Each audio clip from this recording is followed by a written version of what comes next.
Ko di ay si Glenbert Handomon, Rice Technician sa City Agriculturist Office, Elgerio Canlaon. Ako si Wilfredo Tongqual, Local Farmer Technician sa lungsod sa Mabinay. Ako si Elpidio Palomar, taga Aribasori, Mabinay.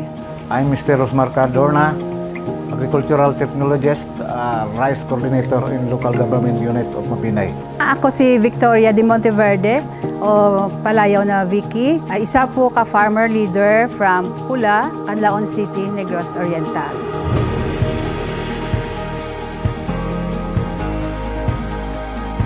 Ako masulti sa programa sa RCEP is kanang dako kay siya katabang no sa at first sa mga mangunguma. Dako akong pagpasalamat nga usapog ko nga nahimong naka-assist sa programa nato sa RCEP dire sa lungsod sa Mabinay. Tungod ani nga program, naghatag sila mga lain-lain nga seminar para mapalambo ang among mga skills sa pagtrabaho sa uma. Ka-enjoy may og 6 units, 4-wheel drive tractor with rice cultivator, 6 units walk-behind transplanter. Naka-avail po kami ng RCEP program at na malaking tulong sa association dahil binigyan po kami ng mga seeds.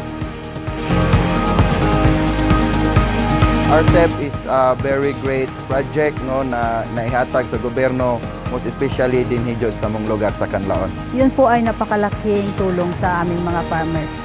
And they were very happy, especially po ng nagka-typhoon at iba pang calamity o pest sa ilang crop.